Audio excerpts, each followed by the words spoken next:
Confession d'un négrier, les aventures du capitaine Poudre-à-Canon, trafiquant en or et en esclaves, 1820-1840. Théodore Canot, 1804-1860. Extrait numéro 1. De l'or, de l'ivoire, des esclaves. Mes habitudes commerciales et mon dévouement systématique aux intérêts du Mongo me familiarisèrent rapidement avec les grandes lignes du commerce de l'intérieur. Mais comme j'étais encore incapable de parler les dialectes de la côte, M. Ormonde, qui ne pénétrait dans le magasin et ne m'entretenait d'affaires que fort rarement, se procura un habile interprète qui assistait à mes côtés à l'échange des marchandises étrangères contre du riz, de l'ivoire, de l'huile de palme et autres provisions ménagères. Les achats d'esclaves et l'or étaient négociés exclusivement par le Mongo, qui m'estimait encore trop imparfaitement initié aux ruses et aux traits de caractères indigènes pour qu'une charge si délicate pût m'être confiée. Un jour vint enfin, où la saison des pluies prit fin. C'est à cette époque de l'année qu'arrivent les caravanes venant de l'intérieur. Nous ne fûmes donc pas surpris en voyant reparaître nos coureurs porteurs de la nouvelle Kama de Bella, fils d'un célèbre chef Fulla, allait incessamment visiter le Rio Pongo, escorté d'une suite nombreuse et d'un important convoi de marchandises. Derrière le maître venaient les principaux traitants, leurs esclaves chargés de marchandises, puis 40 captifs maintenus par des liens de bambou. À ceux-ci succédèrent des bœufs, un grand troupeau de moutons et de chèvres. Les femmes de la troupe et le cortège se terminaient au pas grave et mesuré d'une autruche apprivoisée. Les marchandises dûment emmagasinées, un couple de bœufs engraissés, ainsi qu'une ample provision de riz furent offerts à nos visiteurs, et les chefs de la caravane logés d'office chez les habitants de la ville. Les bénéfices fournis par cette spéculation furent des plus satisfaisants, tant sur les ventes que sur les achats. Le riz nous coûtait 100 la livre, les pots nous étaient cédés à 19 ou 20 cents pièces. Un bœuf était échangé contre 20 ou 30 livres de tabac, les chèvres, les moutons, les porcs coûtaient par pièce 2 livres de tabac, ou une aune de calicot ordinaire. L'ivoire était acheté $1 la livre pour la première qualité, tandis que les espèces inférieures ne valaient que la moitié de ce prix. Le profit sur ces denrées s'élevait de fait à 150%. Comme l'or ne s'échange que contre des articles de première qualité, à raison de $16 l'once, nous ne faisions que 70% de bénéfice sur cet article. Les esclaves, enfin, étaient vendus sur le pied de 100 bars par tête. La barre sur la côte vaut $1,5, mais 1,5 livre de tabac s'achète au prix d'une barre, de même qu'une aune de cotonnade ordinaire ou qu'une livre de poudre, tandis qu'un mauvais mousquet s'échange contre 12 bars. Il découle de ceci que lorsqu'on achetait un esclave pour 150 livres de tabac, on ne le payait en réalité que $18. Et lorsque nous donnions 100 livres de poudre, nous les acquérions pour $20. Nos mousquets anglais ne nous coûtaient que $3 pièce, mais nous achetions assez rarement des noirs contre ce seul article. Si les femmes offertes sur le marché avaient plus de 25 ans, nous obtenions un rabais de 20%, mais si elles étaient solidement bâties et présentaient de belles promesses d'avenir, nous les prenions au même prix qu'un homme vigoureux. Pareille estimation était faite des adolescents dont la taille dépassait 4 pieds 4 pouces. Mais les achats d'enfants s'effectuaient rarement dans les factoreries, quoique, dans les villes indigènes, ils fissent parfois l'objet de transactions intéressantes. Chaque matin, à l'aube, un crieur parcourait la ville annonçant quel genre d'affaires serait traité ce jour-là, pendant les heures ouvrables. Un jour, c'était les pots, un autre jour, le riz, un autre jour le bétail. Quand on eut disposé de tout cela, un moment fut fixé pour l'échange de l'or, de l'ivoire. Un autre très curieux caractéristique de la loi africaine marqua la mise en vente. J'avais remarqué 2 femmes conduites à l'aide de cordes passées autour du cou, tandis qu'on en laissait d'autres, de même classe et de même sexe, errer çà et là sans entrave. Ces femmes, nous apprit le chef, auraient été brûlées pour sorcellerie sur les domaines de son père si ce vénérable monarque n'avait eu alors un si urgent besoin de poudre qu'il avait estimé leur vie plus utile à sa trésorerie que leur carcasse à la loi violée. Extrait numéro 2, la traversée de l'océan. Afin d'assurer pendant la nuit l'ordre et le silence absolu, un esclave sur 10 est désigné comme surveillant et pourvu d'un martinet qui lui sert à faire respecter les consignes pendant ses heures de garde. En reconnaissance de ses services, dont il s'acquitte admirablement dans tous les cas où le fouet doit entrer en jeu, il se voit paré d'une vieille chemise ou d'un pantalon taché de goudron.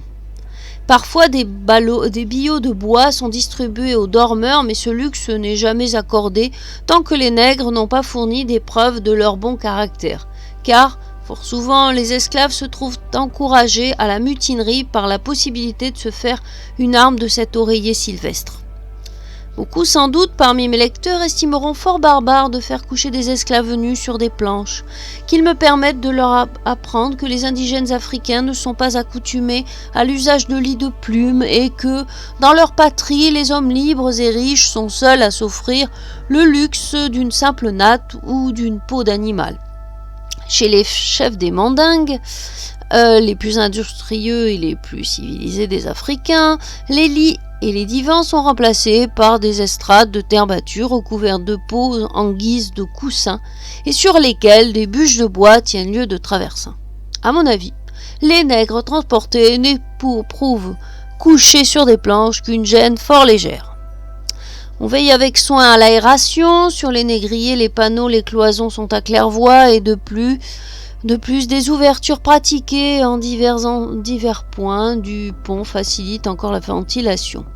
Par des manches à vent, un perpétuel courant d'air traverse la cale, sauf quand le navire est poursuivi. En ce cas, tout est temporairement sacrifié à la sûreté. Pendant les calmes plats, ou s'il souffle des brises légères et folles, ou quand l'air étouffant des tropiques pèse lourdement, les panneaux grillés sont toujours enlevés et un certain nombre d'esclaves autorisés à reposer la nuit sur le pont sous la surveillance de l'équipage armé. Les menottes sont rarement employées sur les navires. Il est d'usage courant, soit dans les baraquements des factoreries, soit pendant l'embarquement, de s'assurer de la personne des esclaves en les enchaînant par fil de 10. Mais comme ceci serait fort incommode en mer, les menottes sont immédiatement remplacées par des fers mis aux pieds, auxquels les transportés sont attachés 2 par 2. Ces entraves ne sont en usage que pour les hommes. Dès leur embarquement, les femmes et les adolescents ont toute liberté de mouvement. Il arrive fréquemment, quand leur conduite l'autorise, que les esclaves mâles eux-mêmes soient débarrassés de toute entrave bien longtemps avant l'arrivée. Pour beaucoup de négriers brésiliens, on se passe complètement de fer parce que les nègres originaires d'Anjouda, du Bénin et de l'Angola sont doux et peu portés à la révolte, contrairement à ceux qui vivent à l'est du Cap ou au nord de la côte de l'Or. D'ailleurs, tout traitant, sachant son métier, ne se servira jamais de chaîne que contrainte et forcée, car plus un esclave est longtemps enchaîné, plus sa santé risque de souffrir. Autant jadis, avant que des traités eussent assimilé la traite des nègres à la piraterie, une cargaison humaine se débarquait aussi commodément que de la farine. Mais aujourd'hui, l'opération est jugée hasardeuse et généralement tenue secrète. D'ordinaire, le capitaine et ses associés ont fait choix d'un point de la côte, sauvage et inhabité de préférence, et qui se distingue par quelques petites baies ou replis abrités. En même temps, un messager a été envoyé aux propriétaires à La Havane, à Matanzas ou à Santiago de Cuba. Et ceux-ci, sans délai, se rendent à la plantation apportant des vêtements pour les esclaves et de l'or pour l'équipage. Par l'entremise des courtiers, des mesures sont rapidement prises en vue de la vente de la cargaison pendant que le navire, s'il est petit, est maquillé, ce qui permettra sa rentrée dans un port franc sous pavillon de cabotage. Si le bâtiment se trouve être de grande dimension, on estime périlleux de le ramener au port avec des marchandises ou même comme navire en détresse. En conséquence, on l'incendie ou on le coule sur place. Lorsqu'un véritable indigène africain arrive pour la première fois dans une plantation, il se croit au paradis. Il est émerveillé de l'abondance avec laquelle on le nourrit de fruits et de denrées fraîches. Ses vêtements neufs, son bonnet rouge et surtout sa couverture, ce superflu réservé aux blancs et dont il n'avait jamais rêvé, tout cela le rend muet de plaisir. Et dans sa joie exubérante, non seulement il oublie son pays, ses parents, ses amis, mais il gambade comme un singe tout en revêtant ses habits à l'envers. L'arrivée d'une voiture ou d'une charrette n'est pas sans causer une grande perturbation dans ces groupes de noirs où jamais nul n'a imaginé que l'on pût obliger les animaux à travailler. La véridique histoire par lui-même d'Olodaïkiano, africain, esclave aux Caraïbes, homme libre. Extrait numéro 1, La Traversée, chapitre 2. Depuis le moment où je quittais mon propre peuple, je trouvais toujours une personne qui me comprit jusqu'à ce que j'atteignisse la côte. Je voyageais ainsi depuis un temps considérable lorsqu'un soir je fus grandement surpris en voyant arriver dans la maison où j'étais ma chère sœur. À peine me vit-elle qu'elle poussa un grand cri et se précipita dans mes bras. Notre rencontre toucha tous ceux qui étaient présents. En effet, il me faut reconnaître à l'honneur des hommes noirs, destructeurs des droits de l'homme, que je n'ai jamais été maltraité. Et je n'ai jamais vu aucun esclave maltraité, excepté qu'on les attachait en cas de nécessité pour les empêcher de s'enfuir. Cependant, même cette mince consolation dut bientôt prendre fin. À peine le matin fatal arriva, on me l'arracha encore pour toujours. Je ne restai pas à cet endroit longtemps après ma sœur. Je fus de nouveau vendu et transporté à travers différents endroits. Lorsque j'observai tout autour du bateau et aperçus un grand fourneau rappelant du cuivre en fonte, ainsi qu'une multitude de noirs de tous âges enchaînés les uns aux autres, chacun exprimant par sa mine à la fois le découragement et la souffrance, je ne doutais plus de mon sort. Et presque accablé d'horreur et d'anxiété, je tombai sans mouvement sur le pont et m'évanouis. Quand je repris un peu connaissance, je vis quelques noirs près de moi qui, je crois, faisaient partie de ceux qui m'avaient amené à bord et pour cela recevaient leur salaire. Ils me parlèrent dans le but de dissiper mes craintes, mais en vain. Je leur demandai si nous n'étions pas destinés à servir de nourriture à ces hommes blancs aux regards horribles, aux visages rouges et aux cheveux longs.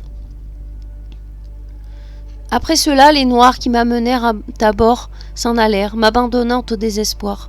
Je me retrouvai maintenant dépourvu de toute chance de retourner dans mon pays natal et de même la moindre lueur d'espoir de gagner le rivage que je considérais à présent comme un lieu accueillant. Et je préférais ma précédente situation d'esclave à celle que je connaissais désormais. Je débordais d'horreurs de toutes sortes, d'autant plus accentuées par mon ignorance de ce qui m'attendait. On ne me laissa pas longtemps m'apitoyer sur mon chagrin.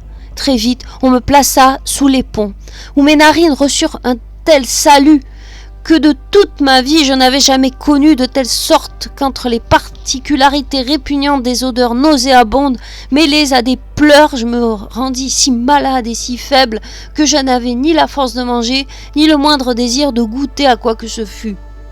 Je souhaitais maintenant que mon dernier compagnon, la mort, vînt pour me délivrer. Mais très vite, pour mon malheur, 2 hommes blancs m'offrirent des aliments comestibles. Et parce que je refusais de manger, l'un d'eux m'empoigna fermement les bras et m'allongea à travers le guindeau, je crois, où il lia mes jambes, tandis que l'autre me flagellait sévèrement. Je n'avais jamais connu pareil traitement auparavant, et n'étant pas habitué à l'eau, j'eus naturellement peur de cette substance la première fois que je la vis. Pourtant, si j'avais pu me retrouver sur les filets, j'aurais sauté par-dessus bord, mais je n'eus pas cette occasion. De plus, l'équipage avait l'habitude de nous surveiller de très près, nous qui n'étions pas enchaînés au pont, de peur que nous ne sautions à l'eau. Et j'ai vu certains de ces malheureux prisonniers africains très sévèrement contusionnés pour avoir essayé de le faire, ou encore fouettés pendant des heures parce qu'ils refusaient de se nourrir. En effet, ce traitement m'était souvent infligé. Peu de temps après, parmi les pauvres individus enchaînés, je retrouvai des compatriotes, ce qui procura quelques moments d'apaisement à mon esprit. J'interrogeai ceux-ci à propos de ce que nous allions devenir et me laissèrent entendre que nous devions être transportés au pays de ces hommes blancs pour travailler pour eux. Ce qui me redonna alors un peu de courage, et je pensais que s'il ne s'agissait de rien de pire que de travail, ma situation n'était pas si désespérée. Néanmoins, je craignais d'être mis à mort, car les Blancs semblaient et agissaient ainsi que je le pensais, d'une manière si sauvage. Je n'avais jamais vu de tel cas de cruauté barbare chez un peuple. Elle n'était pas uniquement exercée envers nous, les Noirs, mais aussi envers d'autres Blancs. J'ai vu un Blanc en particulier, alors que nous étions autorisés à rester sur le pont, fouetté si impitoyablement à l'aide d'une grande corde près du mât, à la suite de quoi il décéda. Et ils le jetèrent par-dessus bord comme ils l'auraient fait d'une brute. Pendant tout le temps que nous restâmes sur la côte, je fus souvent sur le pont, et un jour, à ma grande surprise, je vis l'un de ces bateaux arriver avec ses voiles levées. Aussitôt que les Blancs l'aperçurent, ils poussèrent un grand cri qui nous surprit, et davantage lorsque le vaisseau apparut plus grand à mesure qu'il approchait. Finalement, lorsque le navire dans lequel nous étions chargea toute sa cargaison, ils s'apprêtèrent faisant des bruits effrayants, et on nous installa tous sous le pont, si bien que nous ne pûmes voir comment ils manœuvraient le navire. La puanteur de la cale, alors que nous étions sur la côte, était si insupportable et écœurante qu'il était dangereux d'y demeurer un certain temps, et on avait autorisé certains d'entre nous à rester sur le pont pour respirer de l'air frais. Mais aussi, maintenant que tout le chargement du navire y était enfermé, cette odeur devint littéralement pestilentielle. L'étroitesse de l'endroit ainsi que la chaleur du climat, ajoutée aux passagers du bateau qui étaient tant encombrés de monde que chacun avait à peine l'espace pour se retourner, nous étouffaient presque. Cela généra d'abondantes transpirations, de sorte que l'air devint bientôt irrespirable à cause d'une variété d'odeurs répugnantes et provoqua une maladie parmi les esclaves, dont plusieurs en moururent, devenant ainsi les victimes d'une avarice involontaire de leurs acquéreurs, si je peux m'exprimer ainsi. Cette situation misérable fut encore aggravée par le bruit irritant des chaînes, maintenant devenues insupportables, et la crasse des latrines, dans lesquelles les enfants tombaient souvent et s'étouffaient presque. Les cris des femmes et les gémissements des personnes mourantes rendaient toute la scène atroce, quasiment inimaginable. Heureusement pour moi, peut-être que je devins bientôt si faible en cet endroit qu'on jugea nécessaire de me laisser sur le pont presque tout le temps, et parce que j'étais très jeune, on ne me mit pas à les faire. Chaque épreuve que je rencontrais ne concourait qu'à rendre mon état plus douloureux et à accroître mes appréhensions, ainsi que mon opinion sur la cruauté des Blancs.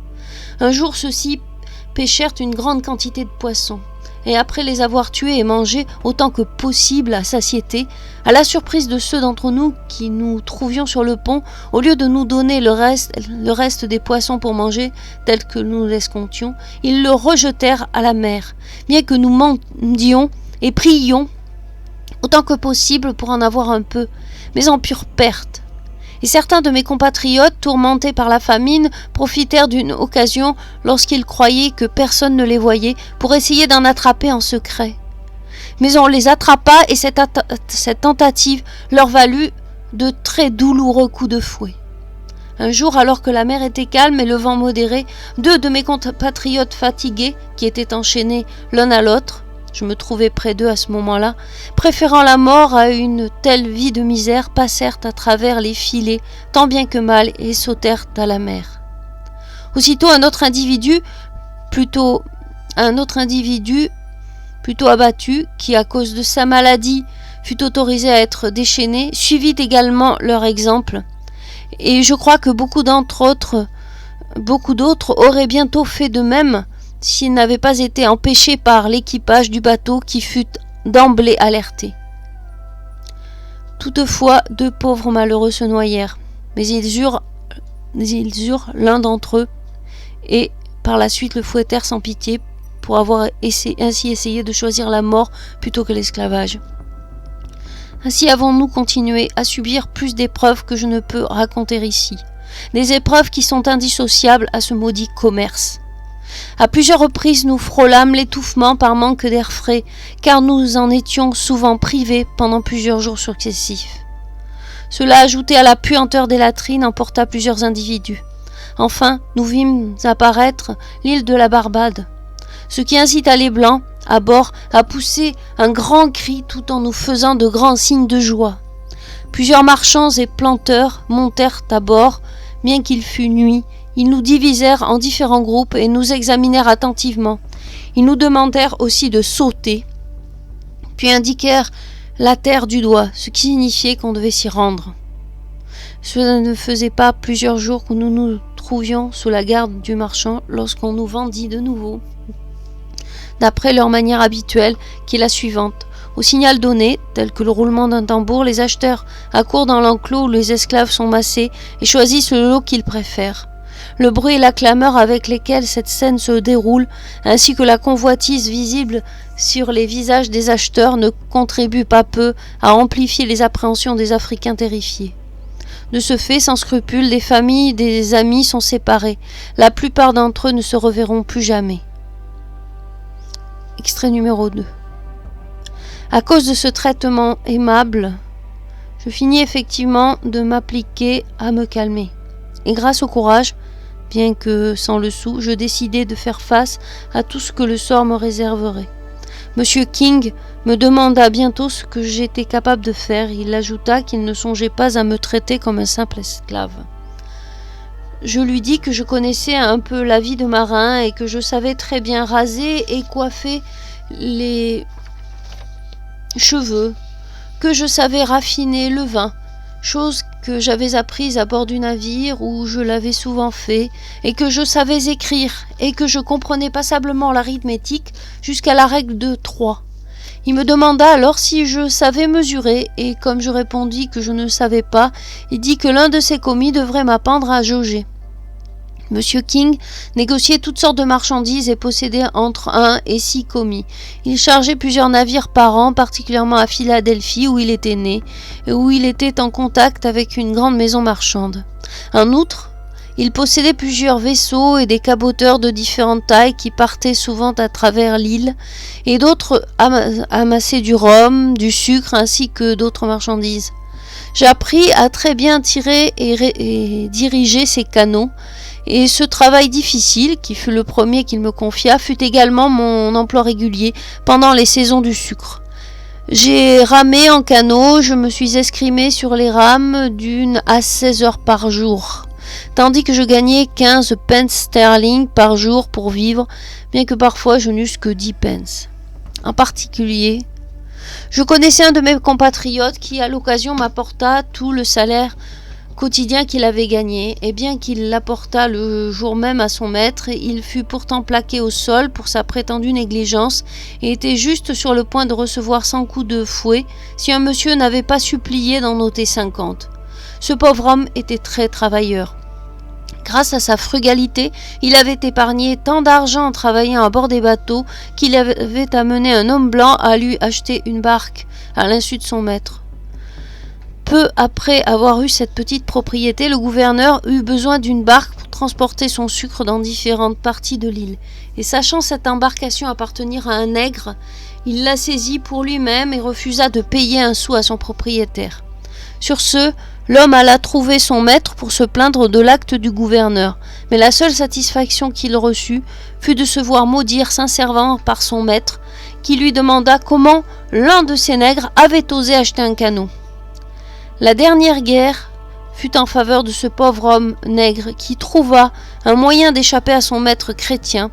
Il vint en Angleterre, où je le revis plusieurs fois. Un tel traitement conduit toujours ces pauvres malheureux au désespoir, et ils s'enfuient de chez leur maître au risque de leur vie. Alors que j'étais ainsi employé par mon maître, je fus souvent témoin d'actes de cruauté de toutes sortes, exercés sur mes malheureux semblables esclaves. J'avais fréquemment à ma charge différentes cargaisons de nouveaux nègres à vendre, et c'était presque une pratique courante pour nos commis, ainsi que pour d'autres blancs, de commettre de violentes dépréciations sur la chasteté des femmes esclaves. Et cela, bien que ne voulant pas, j'étais obligé de me soumettre à chaque fois, étant incapable de les aider. J'ai même su qu'ils assouvissaient leur passion brutale avec des fillettes de moins de 10 ans. Et ces abominations, certains d'entre eux les pratiquaient avec de tels excès scandaleux que l'un de nos capitaines congédia le second et les autres pour ce chef. Et pourtant, à Montserrat, j'ai vu un homme nègre attaché au sol et blessé de la manière la plus choquante, puis avoir les oreilles coupées morceau par morceau parce qu'il avait eu des relations avec une femme blanche qui était une simple prostituée.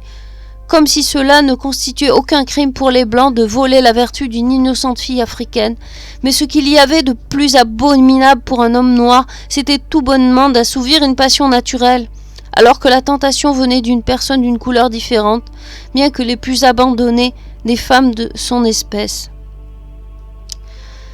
Un autre nègre fut à moitié pendu, ensuite brûlé pour avoir tenté d'empoisonner un contremaître cruel.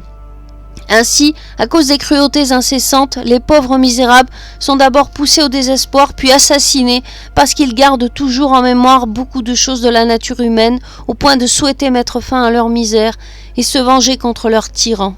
Ces contremaîtres sont effectivement pour la plupart des individus dotés du pire des caractères parmi toutes les catégories d'hommes des Indes occidentales.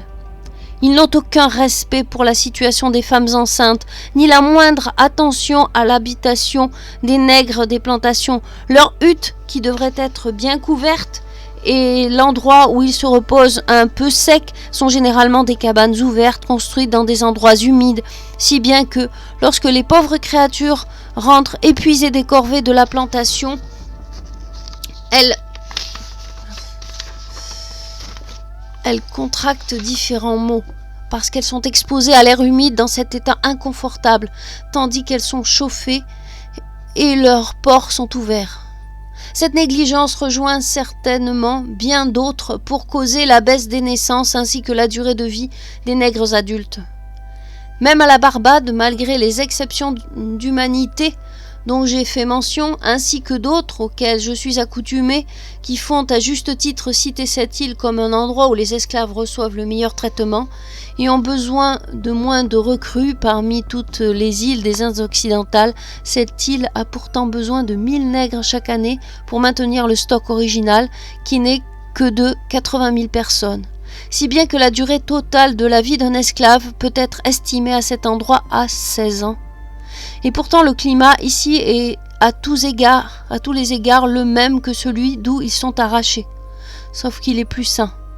C'était chose commune dans plusieurs de ces îles, particulièrement à Saint Kitts, de marquer les esclaves des initiales de leur maître et d'accrocher un poids de crochet au gros fer autour de leur cou.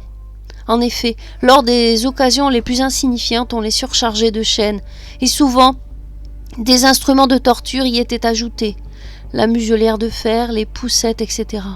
sont si bien connues qu'elles ne nécessitent aucune description et étaient parfois utilisées pour les plus petites fautes. J'ai vu un nègre battu jusqu'à ce que certains de ses os se cassent, juste pour avoir laissé déborder une casserole.